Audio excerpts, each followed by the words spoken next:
Evangelho de Mateus, capítulo 16. Por motivos óbvios, então, hoje a gente dá um pause na série de mensagens. Semana que vem continuamos, então, a série Marcados pela Presença. Ainda que, vamos falar um pouquinho sobre isso. Então, talvez seja um subtema aí. Mateus, capítulo 16. Quem encontrou, diga glória a Deus. Coisa de pregador pentecostal, né? Está escrito: quando Jesus chegou à região de Cesareia de Filipe, consultou aos seus discípulos: quem as pessoas dizem que o Filho do Homem é? E eles responderam: alguns dizem que é João Batista, outros Elias, e ainda há quem diga Jeremias ou um dos profetas. Então Jesus interpelou: mas vós, quem dizeis que eu sou? E Simão Pedro respondeu: tu és o Cristo, o Filho do Deus vivo. Amém, irmãos? O tema da nossa reflexão hoje é reconhecendo o senhorio de Cristo. Reconhecendo o senhorio de Cristo. Eu quero propor uma reflexão nessa noite. Qual tem sido a nossa posição em relação àquilo que o Senhor é de fato? Se Jesus ele é o que ele diz que ele é, se Jesus é o que a Bíblia afirma que ele é, qual tem sido a nossa posição frente a essa verdade? Qual tem sido a nossa postura diante dessa realidade?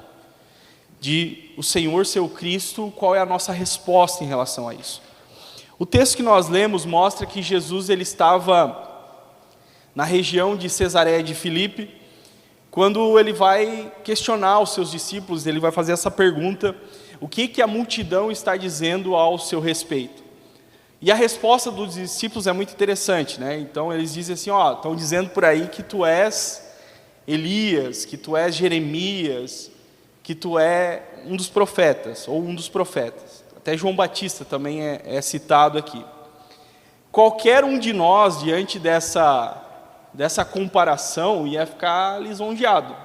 Sim ou não? Chegasse para ti, Dudu, falar assim: tu prega como João Batista.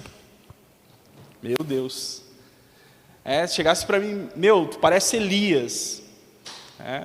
Então qualquer um de nós iria ficar lisonjeado com essa comparação. Acontece que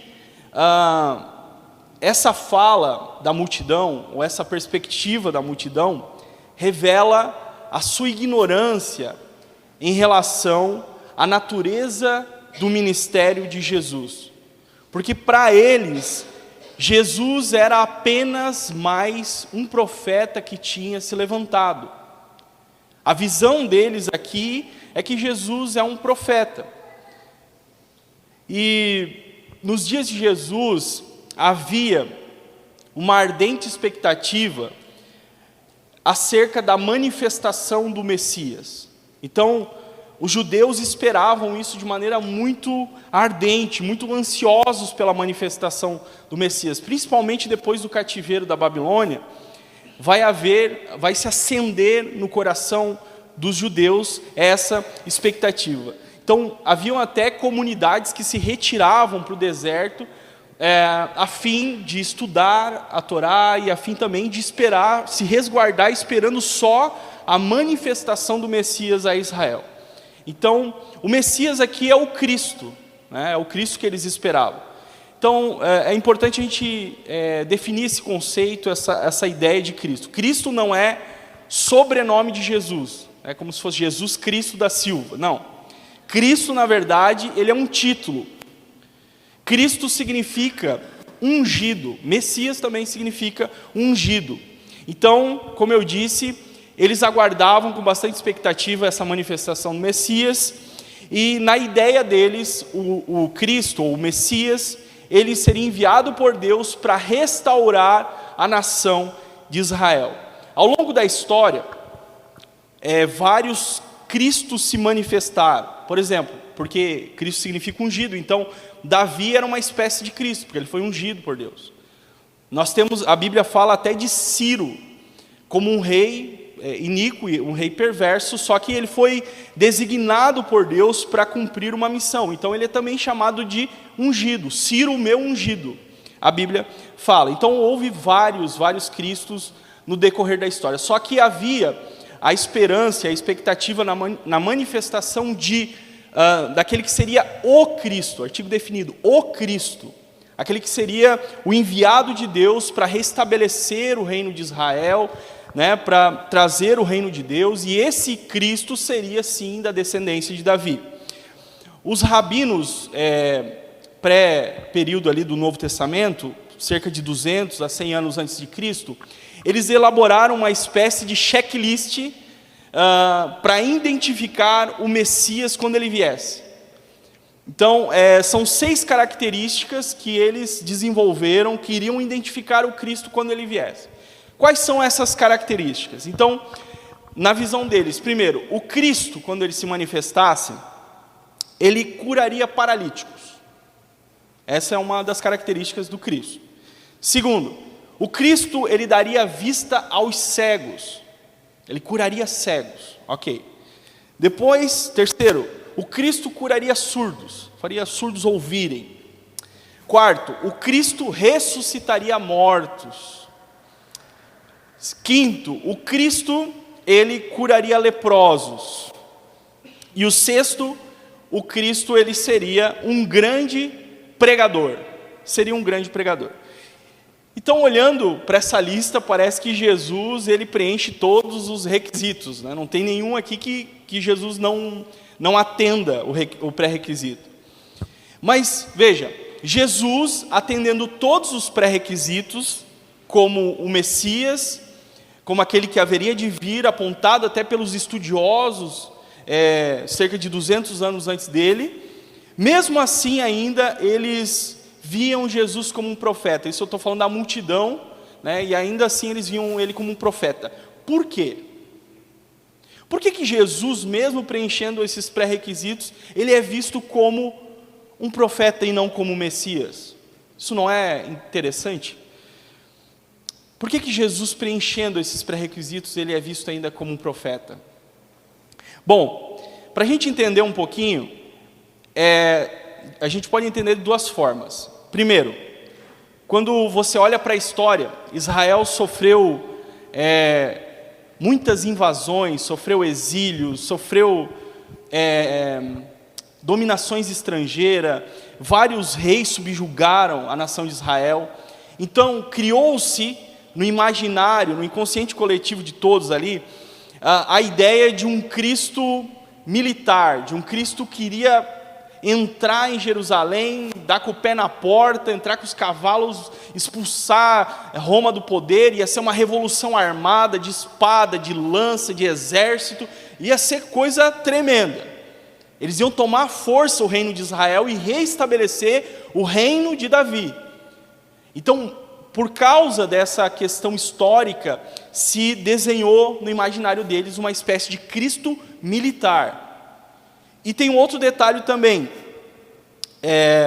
existem profecias do Antigo Testamento, em Zacarias 12, por exemplo, em Ezequiel 38, 39, mostra que no fim dos tempos, sim, vai vir um Cristo poderoso nesse sentido militar, que vai estabelecer o reino de Israel, sim, que vai vencer os inimigos de Israel, sim, isso vai se concretizar, mas lá no fim dos tempos.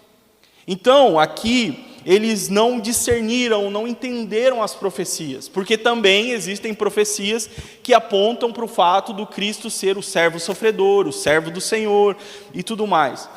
Então, Jesus vai frustrar a expectativa de algumas pessoas, que esperavam esse Cristo militar, que esperavam esse Cristo nos moldes de um ditador.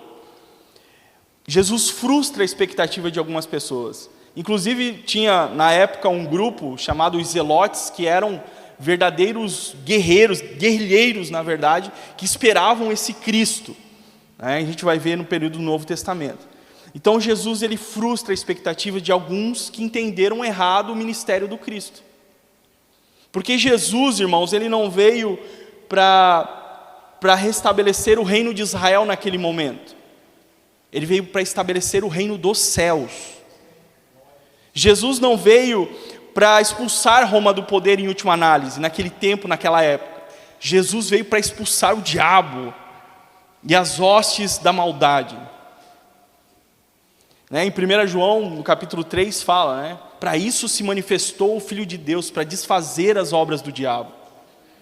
Então, ele não veio falar de guerra, ele não veio falar de violência, ele veio trazer a paz, a justiça e o amor, o reino de Deus. E aí cabe a pergunta aqui, se a multidão, ela entendia que Jesus era um profeta e não o Cristo, por que a multidão está seguindo Jesus? Quando a gente olha para a narrativa dos evangelhos, você vê, multidão de 15 mil pessoas, lá nas multiplicações, tem muita gente seguindo Jesus. Tem muita gente seguindo Jesus. Então, se eles estão vendo Jesus como um profeta e não como Cristo, por que cargas d'água que eles estão seguindo Jesus? Porque ao enxergar Jesus como um profeta, eles estão interessados naquilo que Jesus pode dar. Esse é o motivo pelo qual a multidão está seguindo Jesus. A multidão está seguindo a Jesus interessada naquilo que ele está proporcionando. Cura, milagres, multiplicações. A multidão que enxerga ele como um profeta e não como Messias, eles têm esse entendimento. Que o Senhor Jesus é um grande profeta que pode dar coisas, que pode fornecer coisas. Então veja, a multidão ela não quer o discipulado. Ela não quer o compromisso com Jesus. A multidão ela quer apenas as benesses. A multidão quer a bênção. A multidão quer a cura. Mas eles não querem a cruz, eles não querem o compromisso. Lembra, no Evangelho de João, no capítulo 6, Jesus prega um sermão duro, irmão, mas duro. Prega um sermão difícil. O que começa a acontecer? A multidão começa, um vai para um lado, o outro vai para um outro, começam a sair de fininho, começam a vazar. De repente fica só os discípulos, Jesus olha para eles, vocês não vão embora também? Não quer aproveitar aí a carona e ir todo mundo embora? O que Pedro fala? Para onde iremos, Senhor? Só Tu tens as palavras de vida eterna.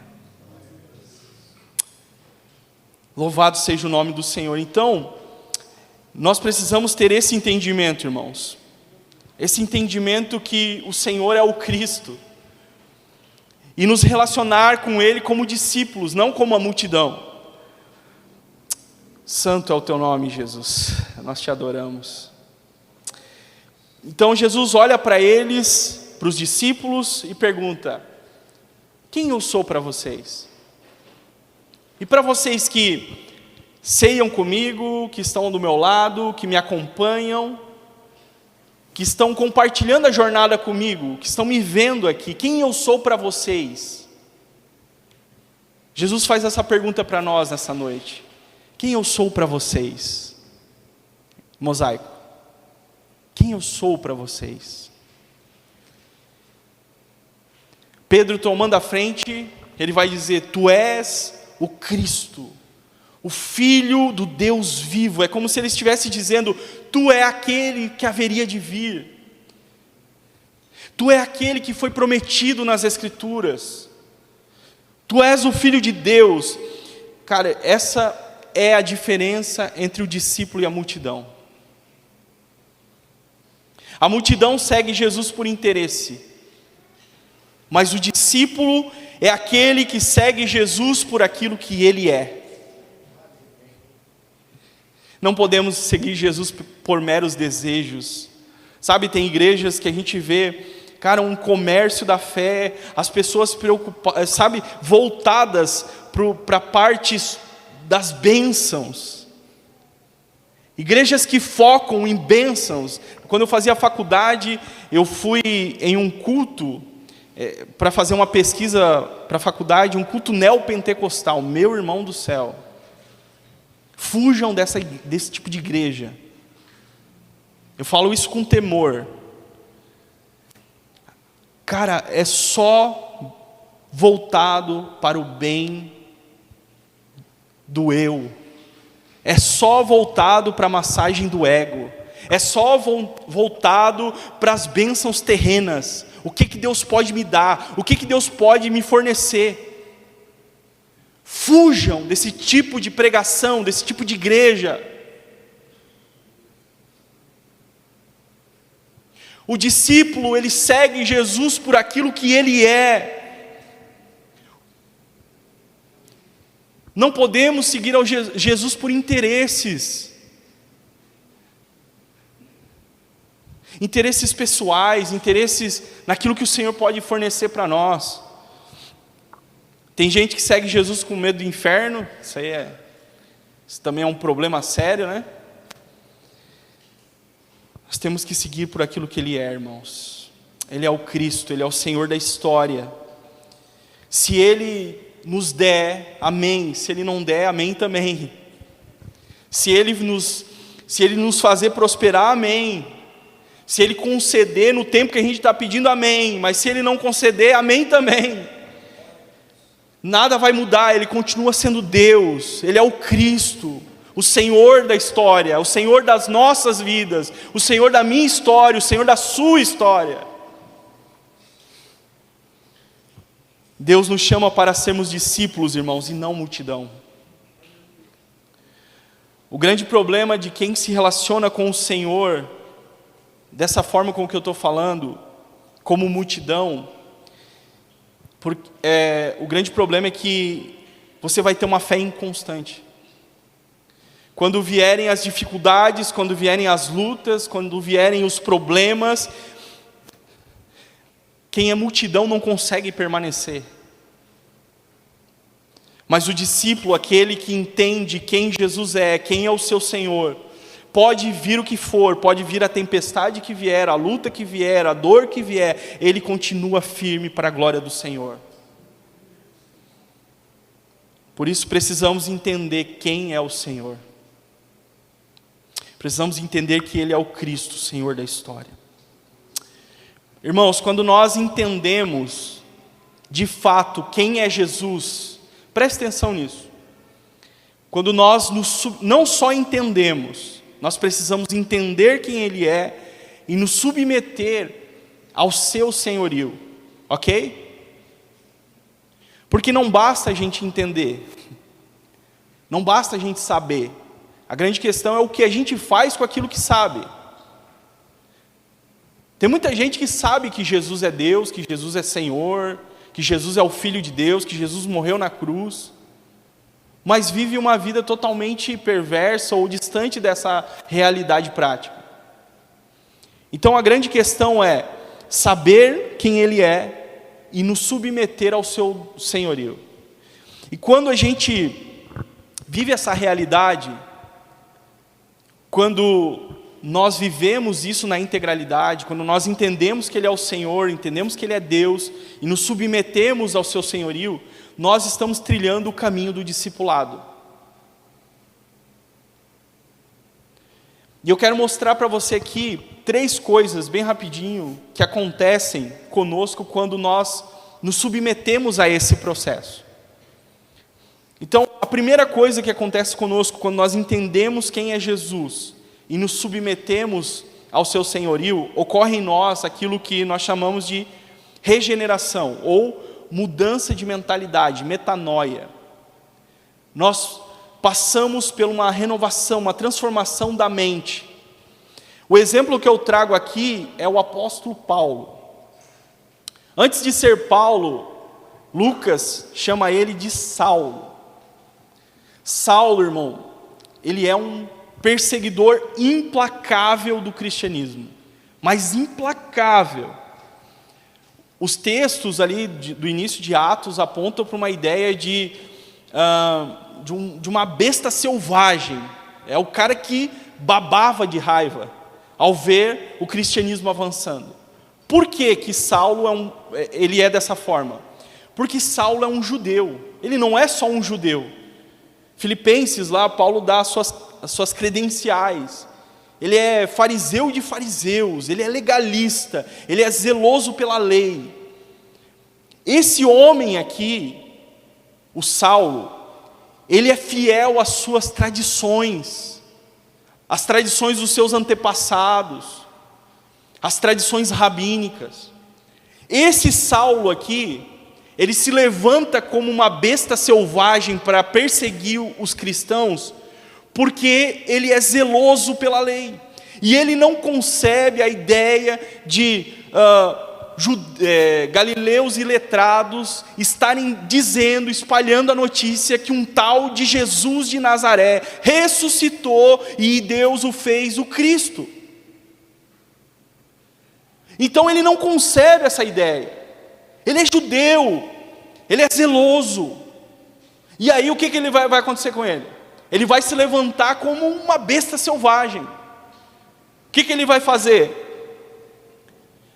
Ele vai lá no Sinédrio, a maior autoridade religiosa de Israel nos dias de Jesus.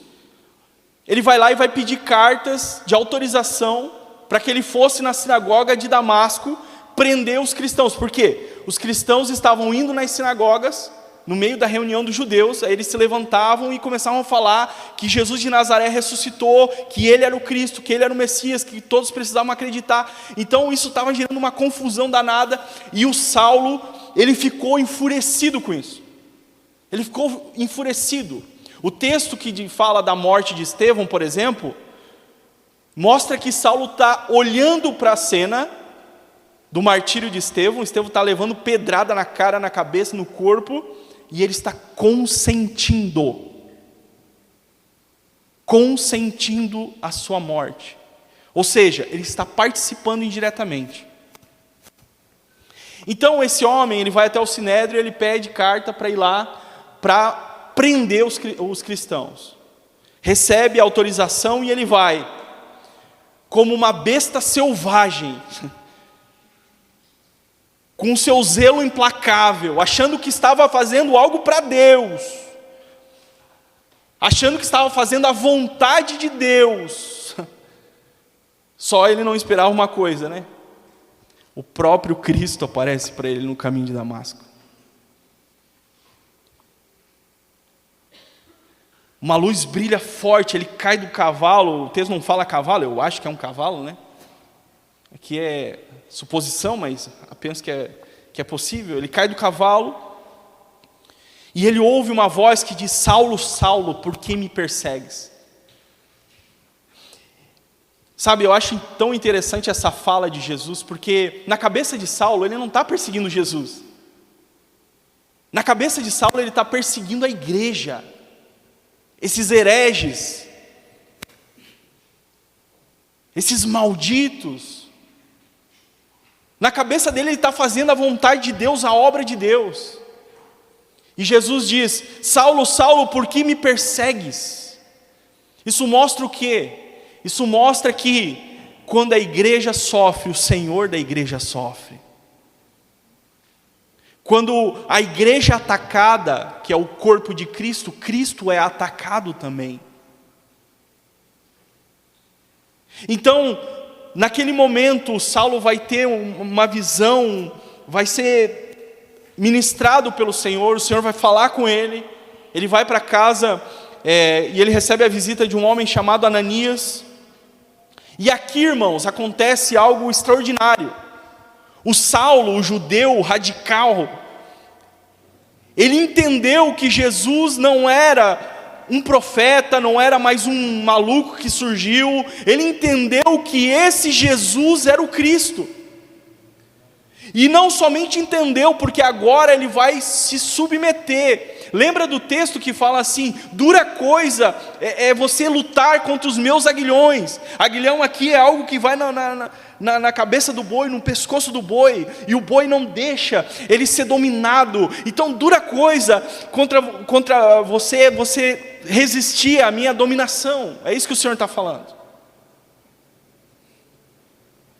E aí ele vai ter um encontro com o Senhor. Ele vai se submeter ao senhorio de Cristo. E é aqui que ele vai ser transformado. Quando ele tem o entendimento, e agora ele se submete, ele para de lutar, é isso que eu quis dizer. Ele para de lutar, ele para de resistir, ele entrega as suas armas, ele reconhece o senhorio de Cristo, e é aqui que ele vai ser transformado. Ai, irmãos, como é tremendo o que acontece na vida desse homem, porque ele estava indo para Damasco para fazer o que mesmo? Ele estava indo para Damasco para matar, para prender, para bater. E aí ele vai para Damasco agora para fazer outra coisa. Abra comigo, Atos capítulo 9, rapidinho, versículo 22.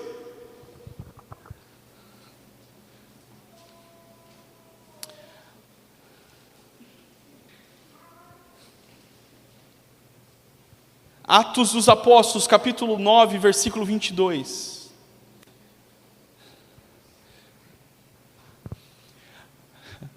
Vamos ler. A pregação de Saulo tornou-se cada vez mais poderosa, pois ele deixava os judeus de Damasco perplexos, provando que Jesus é o Cristo.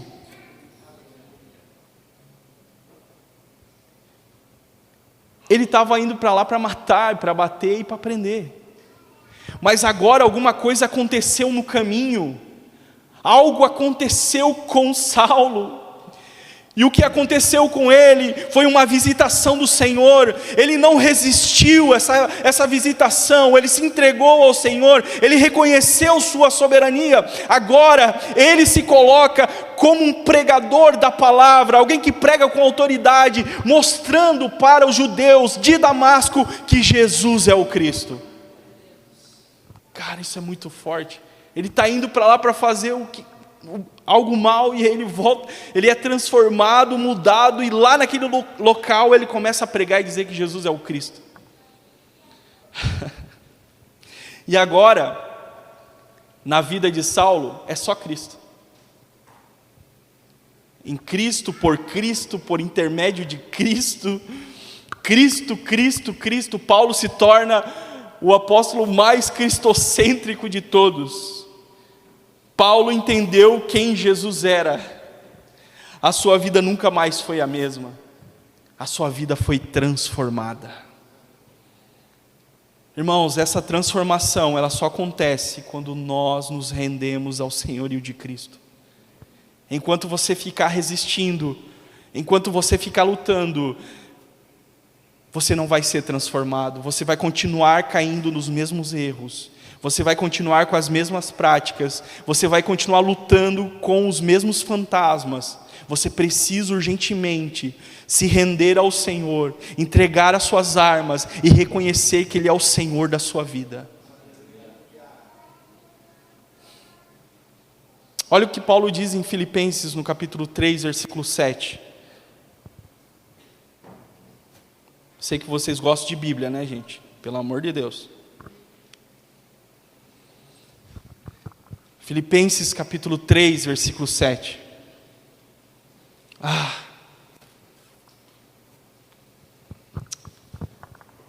Jesus.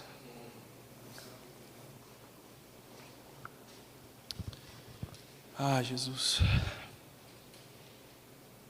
Contudo, o que para mim era lucro, passei a considerar como perda por causa de Cristo. Mais do que isso, considero tudo como perda, comparado com a suprema grandeza do conhecimento de Cristo Jesus, o meu Senhor, por quem perdi todas as coisas. O que era lucro para Paulo? Ser um homem de renome, ser um homem importante, alguém de uma posição elevada. Agora, diante da majestade de Jesus, diante da grandeza de Jesus e do senhorio de Jesus, Paulo deixa tudo para trás. nada mais faz sentido, nada mais importa. Ele só quer agradar o seu Senhor, ele só quer servir o seu Senhor, ele só quer viver para o seu Senhor. Na vida com Jesus é assim. Quando a gente se submete à obediência do Senhor, Ele transforma o nosso ser. Eu me lembro, eu aceitei a Jesus, a gente fala dessa forma, né? Na verdade foi Ele que me aceitou, mas eu aceitei Jesus com 8 anos de idade, na sala da casa da minha tia, lá no bairro Floresta. E eu lembro que era uma missionária que estava pregando, e aí estava eu e meus 2 irmãos, coração duro, não aceitaram Jesus. E aí quando ela fez o convite, quem quer aceitar Jesus, eu lembro que ela pregou o evangelho, eu lembro que ela falou de cruz, ela falou de salvação, falou sobre o céu, enfim, foram coisas que falaram muito forte comigo, e eu levantei a mão, assim, foi uma coisa muito automática, assim, sabe, eu sei que aquela mensagem me atingiu, eu levantei a mão, assim. Aí eu lembro que, meu Deus, virou uma festa ali, né, minhas tias, enfim. Só que esse levantar de mãos, ele não significou necessariamente uma mudança de vida naquele momento. Porque passou o tempo, chegou a adolescência, eu tive um tempo de muita rebeldia. Assim, hoje quem olha para mim não diz, só quem me conhece das antigas, mas eu vivi uma vida muito intensa no mundo das drogas, no mundo do alcoolismo, e eu fui para muito longe do Senhor, para muito longe. Só que aos 18 anos, um dia, eu estava drogado, só que eu senti o Senhor me chamando, de uma maneira muito intensa, irmãos. Era umas 11 horas da manhã, acho que era uma sexta ou quinta-feira, não lembro. Mas eu senti o Senhor me chamando, o Senhor falando comigo, e eu senti uma vontade de orar, porque eu sabia que eu estava longe dos caminhos do Senhor. E aqui se passou 10 anos do dia que eu levantei a mão, 10 anos. E eu senti o Senhor me puxando, parecia que eu precisava dobrar o meu joelho, parecia que eu precisava falar com Deus, porque eu sabia que eu estava errado, porque eu sabia que eu estava distante, porque eu sabia que eu estava longe. Eu não tinha lugar para ir, eu fui no banheiro da minha casa, eu dobrei os meus joelhos, e eu fiz a oração mais intensa da minha vida.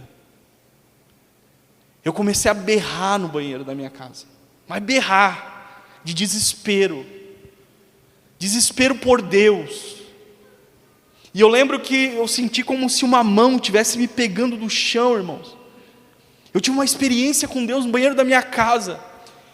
Aquela loucura da droga passou, eu senti que eu estava lúcido novamente. Uma experiência no banheiro, e eu comecei a berrar e gritar e pedir pelo Senhor, para que o Senhor entrasse na minha vida. E eu me lembro que eu fiz uma oração muito perigosa, sem saber, sem ir na igreja, nada, mas ali no banheiro da minha casa eu disse: Deus, muda a minha vida, transforma a minha vida, transforma o meu ser, me liberta disso aqui, que eu não consigo me libertar disso aqui. Eu não consigo, eu não posso sozinho. E eu lembro que eu comecei a chorar e pedir para que o Senhor me libertasse. E eu fiz uma oração e disse: Deus, se o Senhor me libertar, eu vou pregar a sua palavra.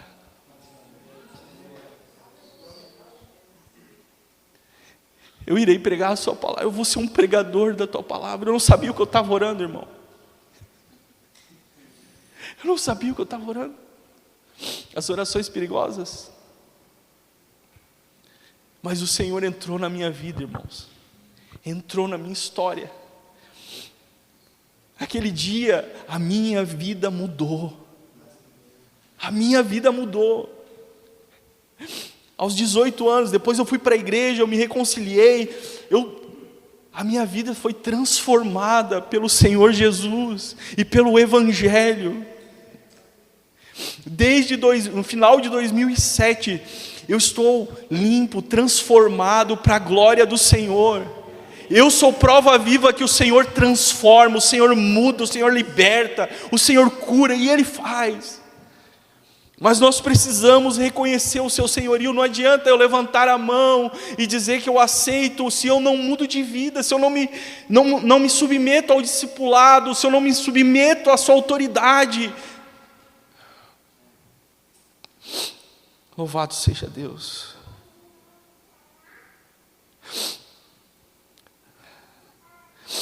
O Senhor está nos chamando, irmãos.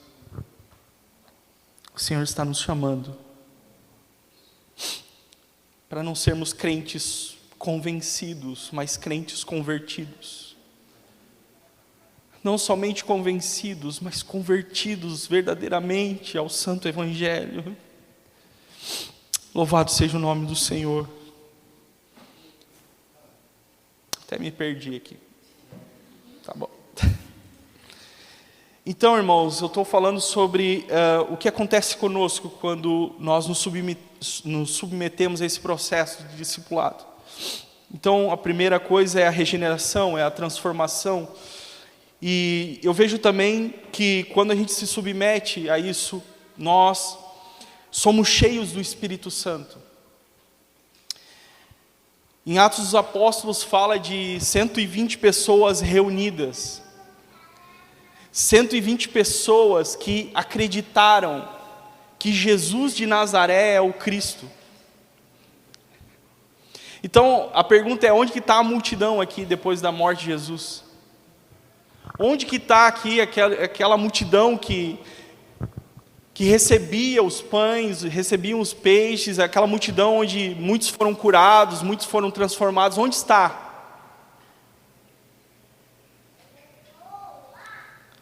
Todo mundo foi embora. Ficou só aqueles que acreditaram que Jesus de Nazaré era o Cristo. E o que aconteceu com aqueles que ficaram? Eles foram, em Atos 2, diz que eles foram cheios do Espírito Santo.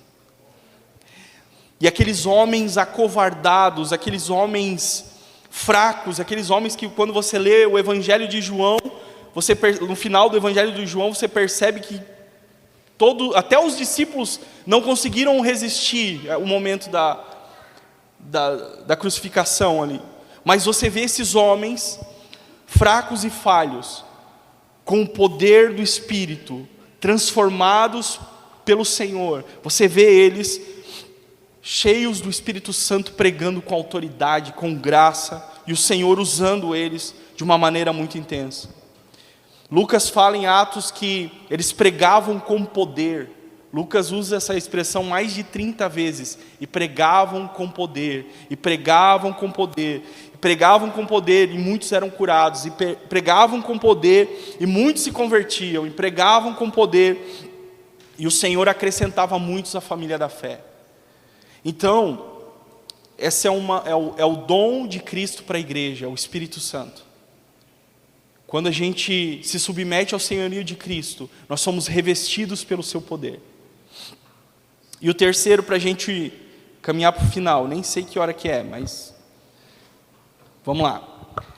O terceiro ponto aqui, para a gente caminhar para o final, é a convicção.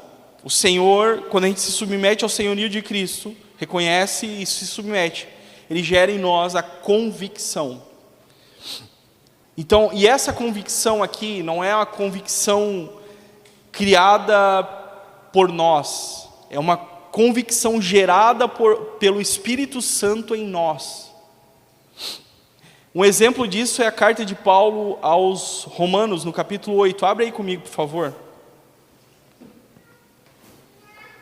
Romanos capítulo 8.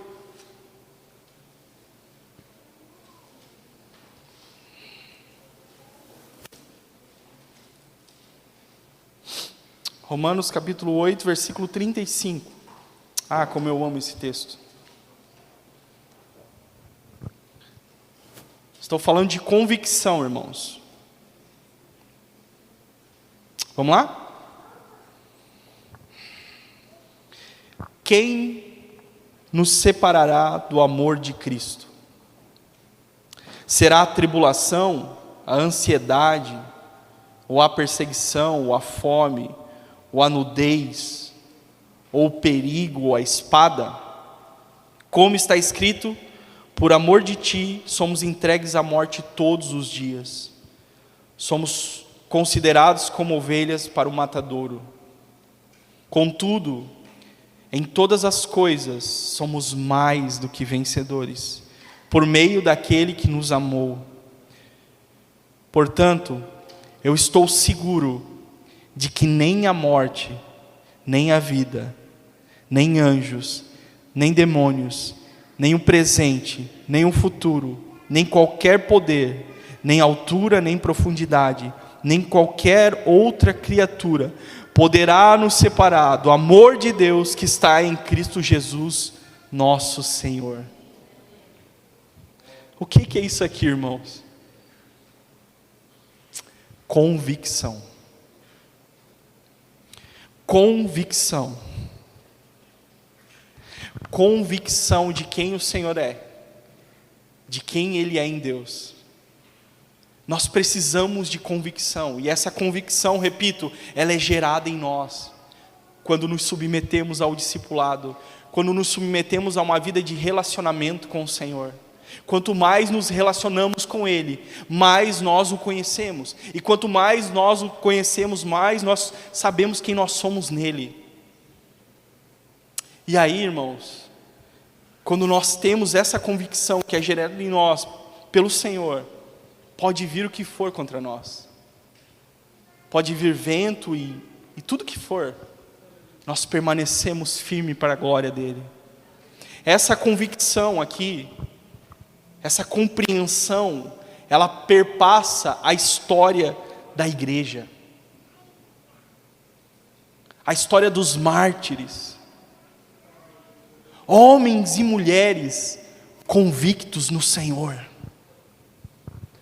homens e mulheres que caminhavam com convicção de quem era o seu Senhor. Eles viram o Senhor ressuscitado, ressurreto. Eles presenciaram a ressurreição. Eles foram cheios do Espírito Santo. Eles sabiam quem era Jesus, sabiam que Jesus não era mais um profeta qualquer. Eles sabiam que Jesus era o Messias, que morreu, que ressuscitou, e que agora estava ao lado de Deus, à direita de Deus.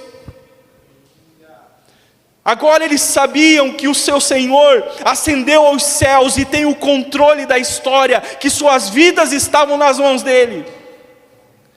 E aí eles vão para o martírio, eles vão caminhando para o martírio. A igreja primitiva é a igreja do martírio. Homens e mulheres que se entregam à morte, que não tem mais medo de nada, inclusive da morte, por amor ao seu Senhor. Por amor ao seu Senhor, eles sabem que o seu Senhor, Ele é o Cristo, Ele é o Filho do Deus vivo, que Ele ressuscitou, que Ele venceu a morte, e toda a história está nas suas mãos. Louvado seja o nome do Senhor.